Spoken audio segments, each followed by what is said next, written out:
Oh yeah, something you also want to put on is a limiter, and you let me see here, dynamics. There we go, limiter. And the output, you could put it to like -3. Some people put like -7, but minus 0.3 should be good enough. Because if you take it too loud, it's gonna clip, and if it's on 0, I think it might get some kind of issues with some playback services, maybe SoundCloud or something. On CD, at least, it could get some problems if it was like on straight 0, I think. But should be pretty safe.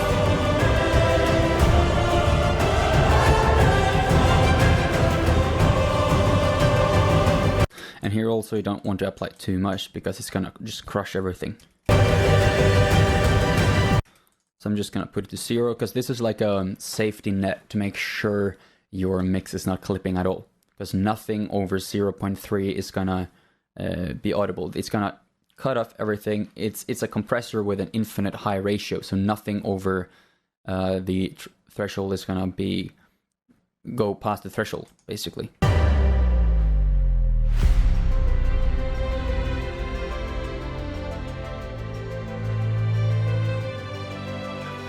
Yeah, there's also some stereo imaging things here where you can actually do some changes based on the frequency, so you can only spread the high ones and narrow down the bass, which can be really helpful. I'm just gonna see if there's anything we can do here.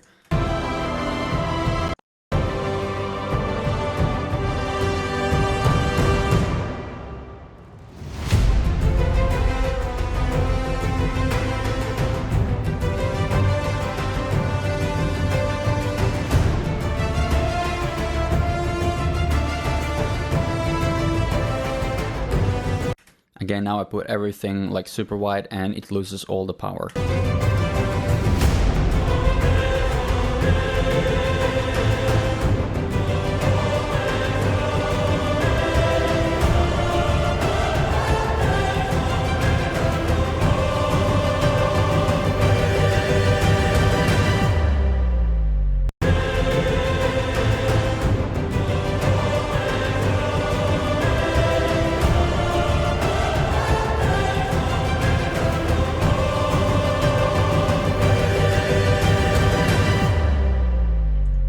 I think I like that, just a little bit on the top.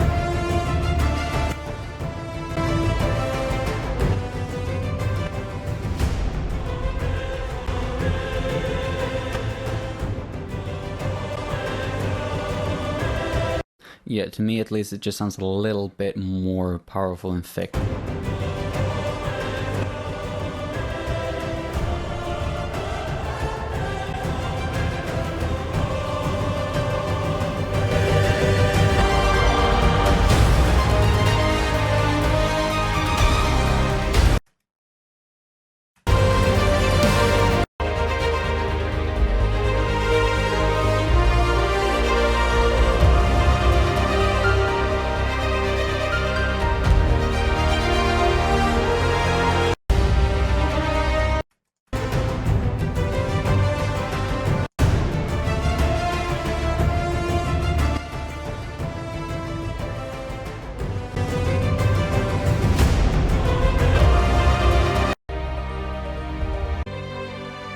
Yeah, it's starting to actually get there. Again, I'm not gonna spend hours and hours having you watching me do this, but I wanna try to be quick, but still try to show you some of the basic principles. And again, I'm not an expert in this.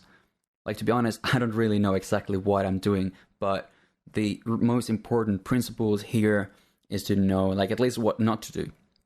And then make sure to not do anything unless you're sure it makes it sound better. If it doesn't sound better, or if it sounds worse, you should not do it at all. So don't just apply things because people told you should do that in the mastering stage, or because you think it will do anything. Really carefully listen to things and balance things volume-wise. So now when I take back this, as I said, if it's louder, it will usually sound better, but your ears will fool you. So always take things down, listen to it before and after on an even volume.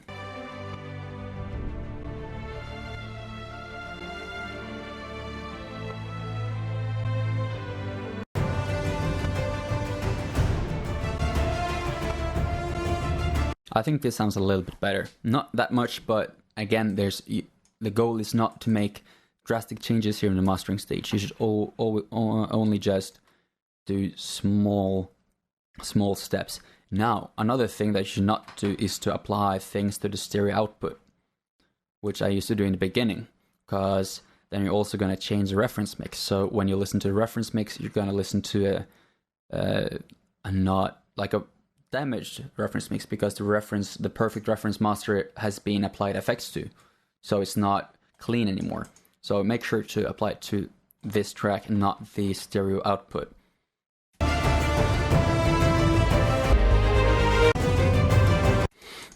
Also, I'm thinking that actually a little bit of the stereo thing, it's a little bit too much.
And right now I'm not gonna do any EQ stuff. If you want to do any EQ stuff, make sure to really small changes, because it's gonna affect the entire master.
Oh yeah, at the end also make sure to, if it's like a tail that's been chopped off earlier, make sure to just fade it out smoothly, so it's like a smooth ending and it doesn't just end abruptly.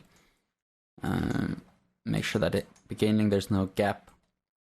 For now, I think this is actually okay. The thing is, when you have been applying the mastering things, you should test out the master on different systems. Test it out in your living room, in your car, on your headphones, on your laptop. Test it on different systems and listen to what it sounds like. Because you need to use different systems to hear if there is something that needs to be changed. So when you've been mastering, take a break, listen to it on a system that's different from the one you've been mixing and mastering on, and then go back into the studio and see if there's any changes you should do. For now, this is all right. I think I need to check out a few other systems, but for now, this is all right. I can live with this. Again, I'm not a professional at all, but this is what I've been doing with my music when I need like demos or I'm just putting stuff on YouTube, because most of my stuff is getting mastered professionally. But since this is a course that goes through the complete process and not too much in depth on any of the fields, I'm just gonna show you how I create my tracks from beginning to end. So this is all right for now. I'm just gonna listen to it one single time and then I will export it.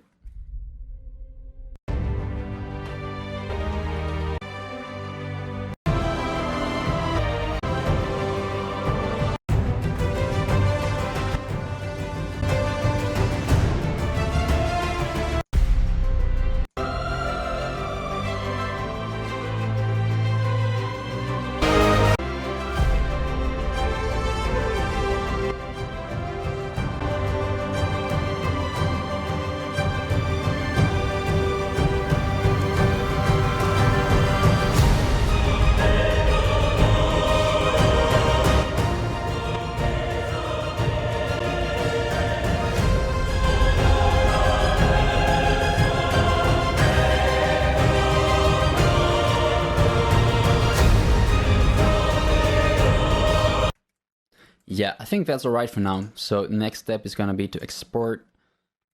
I'm going to call it Cinematic Music Master version 1. Going to make it a WAV file. And let me see, I'm going to make sure you have 44.1 for this. And that's it. It's through output, not channel batch export. And the next step is to hit export, and it's going to export your track. So now I'm going to listen to it in a different system, maybe go back and do some changes, but this is the basics of what I do. It's not a lot of stuff, just some light compression, maybe a little bit of like the harmonic exciter, and that's pretty much it. No big stuff going on, but again, take everything I do and I say with a pinch of salt. This is purely just what I've been doing to my music, and it might help you, but if you really want to learn the art of mastering, seek up some professionals online or through the coming music production courses on Evident, because that's going to really help you, especially if you want to maybe pursue like a more professional career in mixing. This is not a tutorial you should take the advice from. This is basically just to tell you how to do the finishing touches on your track from this course. So that's it for now. Again, as always, post your track and your work in the feedback and discussion part of this chapter so I can check out your work and we can all feedback on each other. I'm really looking forward to see how your final masters sound, what they sound like, and I hope this entire course has been helpful. By now, if you're happy with the master, you're done. You have created a complete track from beginning to end, from the melodies to the harmonies and orchestration and recording. I hope you've been enjoying the ride, and I'm really excited to see what all you guys are coming up with. So that's it for now. Thank you so much for joining me here again, and